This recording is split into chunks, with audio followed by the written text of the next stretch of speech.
Hey everyone, this is Mike with the Crucial Talks podcast. Thanks a lot for listening in 2018. What this is a quick rundown of some of the guests and some of the podcast episodes we've had over the past year. Thanks again for listening, and if you need anything, please reach out to me at www.crucialtalks.com. Thanks a lot, and have a great 2019. We're all leaders. We may not view ourselves that way sometimes, but we're all leaders at one time or another. The focus here on Crucial Talks is to have a positive influence on human-based systems.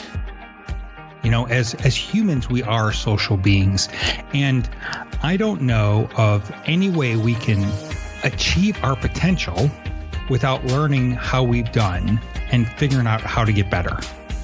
For a lot of us, we are taught to look for outside validation, to look to our parents, to look to society, to follow the blueprint. When you don't trust yourself and you don't follow your heart and you don't listen to yourself, it creates anxiety inside of us. Esteem is one very important reason why people choose to join or leave groups. The roles we assign people in our lives and in our workplaces are very powerful because they provide people with feelings of esteem and identity. Strip that esteem away, and people feel awful. Threaten that esteem, and people will do what they need to do to protect it. If you can come at someone with passion and positivity, then nothing, and I mean nothing, can get in the way of that. I always say it's easy to stay positive when your life is going well. What's really difficult is to stay positive during the time of crisis. And that's all because it's a matter of perspective that we have on any given situation. The lens through which we choose, because it is a choice, to see a negative event will directly impact the actions that we take in response to that event. When people feel like they are part of a supportive group, they can absorb more negative psychological events. Man, in the blink of an eye, your whole life can change.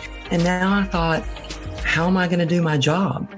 They can have the life that they have always imagined, and they can thrive, not just survive, but really thrive. If you don't bet on yourself, why would anybody else? This is the moment of decision that we all face. It's not when your life is going good that you need to stay positive. It's when you're in these kind of dire situations, when you're shaking hands with death, when your life is falling apart. This is the time to be positive. You've got a shovel in your hand.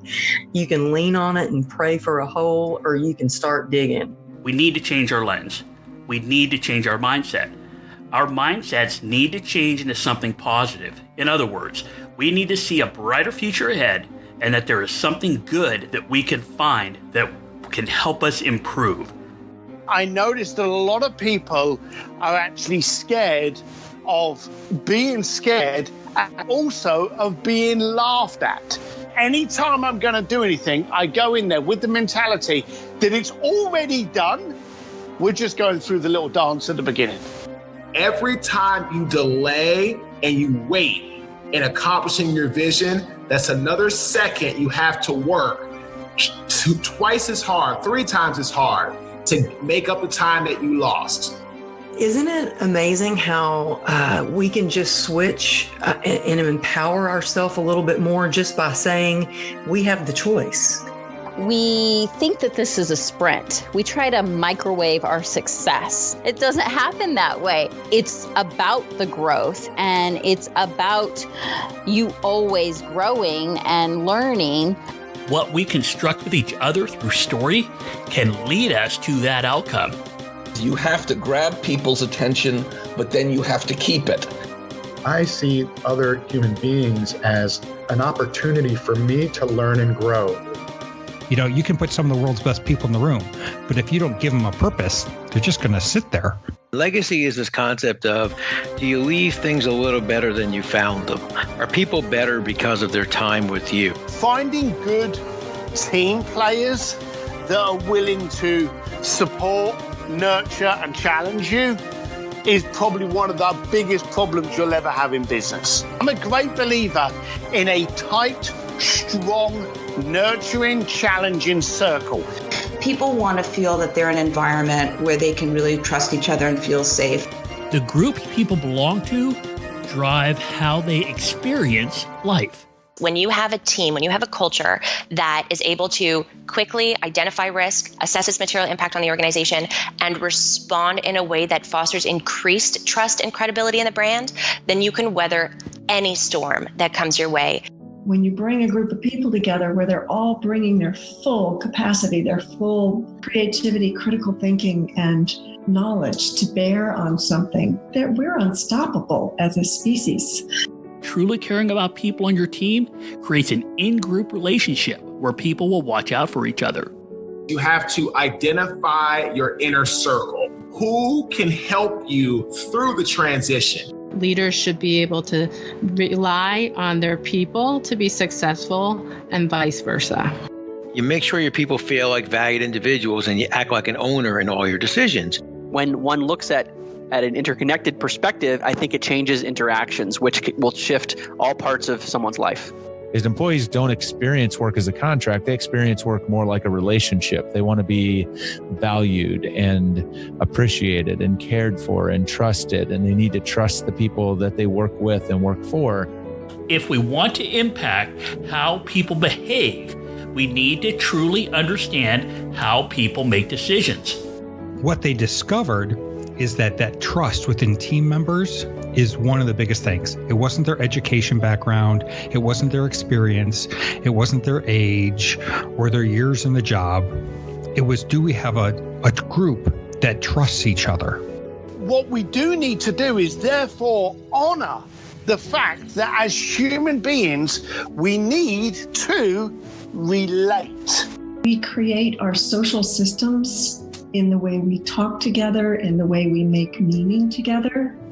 I don't think we're meant to be solitary. We need it, whether it's business, whether it's personal, whether it's family. We need those relationships. I think we're dependent on them.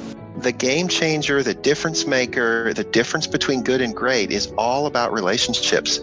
So to me, it only makes sense to deal with some of our most common problems the same way we have been dealing with problems for eons, and that is as a group. Compassion means to struggle with, to create something amazing. What are the norms and rules of engagement between us that preserve dignity, that keep the lines of communication open, that keep us knowing that we're working on the right stuff? How I define dignity is creating an environment of trust, respect, and safety. Where we are today in our current state is a result of how we have intentionally designed it. Don't just focus on the bad things that have happened. Develop some future casting that paints a brighter picture on what we want to happen. Whatever we are focusing on, we're going to create more of that.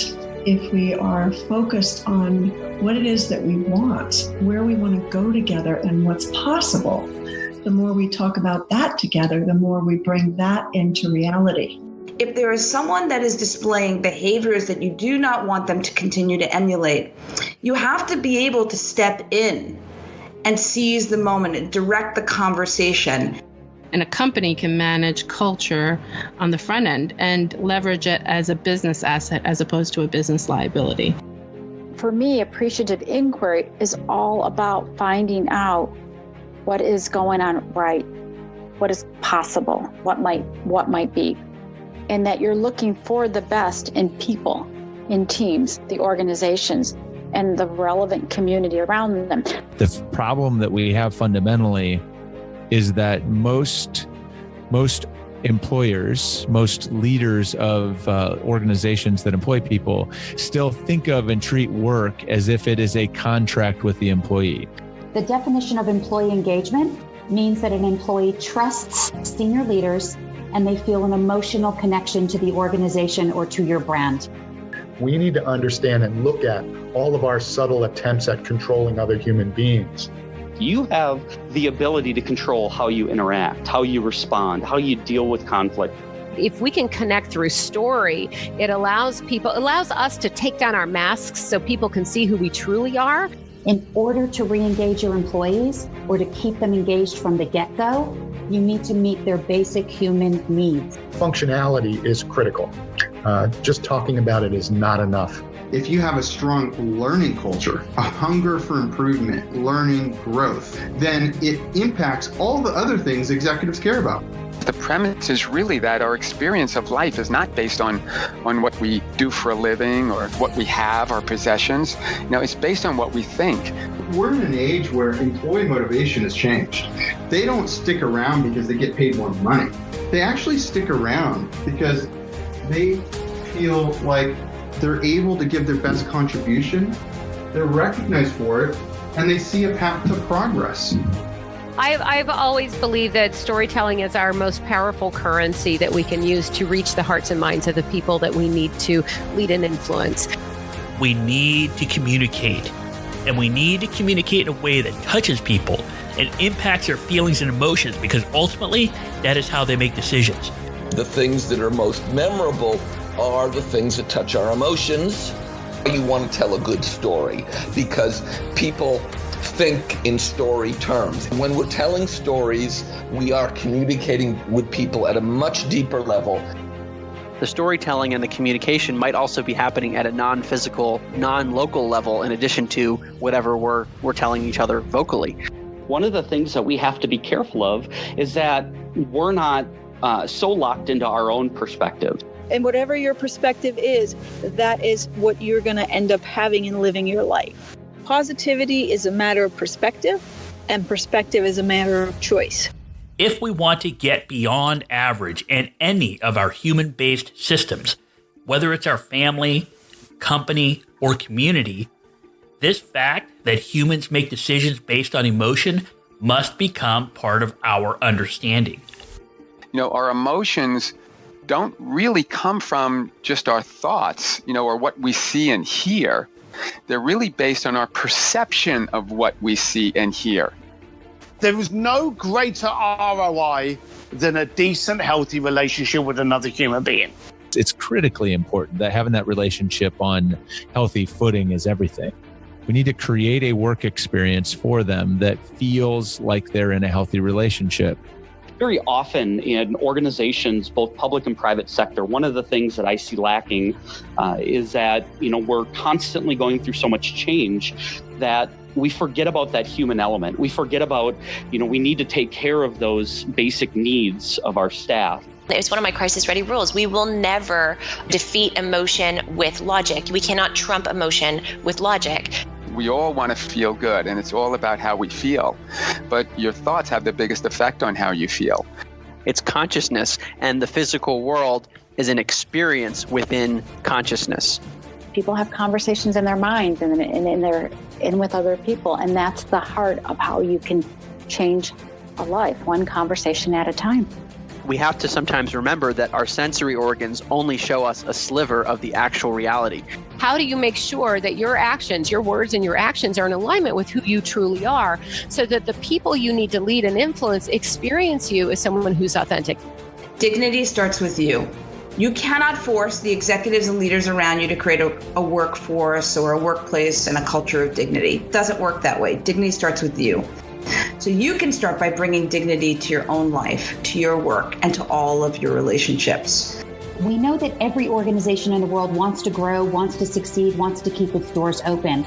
And there is no simpler way to do that than to ensure that your employees love your senior leaders, feel an emotional connection to your organization, and are going into the workplace each and every day and giving 110% discretionary effort and doing every single thing that they can to ensure that your organization succeeds. The best organizations are here to serve some customer and make their lives a little bit better. If you can deliver content in a way that people love consuming it, now you have king or queen. People are not interchangeable parts. They're human beings that crave social belonging. These two men died for something greater than themselves. They put themselves last and put others first. Selflessness and sacrifice. They didn't do it for money or glory or fame. They did it for others. How strong can people be when they are not just with others, but for others? Hey, we're all in this together. I just have a different role. No one was more important than the person on the front line. By putting ourselves into a new role, we can figure out the behaviors of that role and start to change our own behavior. Through storytelling, people can begin to see themselves in new roles.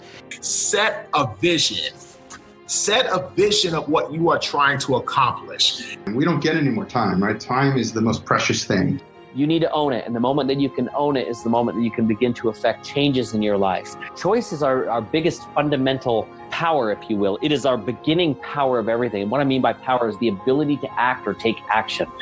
We can shift our situation from whatever we're experiencing right now to other alternatives. You can still be the hero of your story. It's not about the rank you hold or the prestige that comes with a position. It's about how you feel about what you're doing. It doesn't matter what role you are playing. If you believe in what you're doing, are doing the best you can, and feel like you are doing the right thing, then you are the hero of your own story. A hero is uplifted and improves the lives of others, and heroes protect others. So if you are kind, if you have a good attitude, if you try to help others, if you uphold the values of your workplace, your industry, your profession, your family, your church, your community, and if you protect others from harm, then you are a hero. It just requires you to be nice to others, exhibit behaviors that boost others, follow values, and look out for other people. You can be the hero of your own story. So go out and be a hero. Please review, share, and subscribe to the Crucial Talks podcast. Visit crucialtalks.com.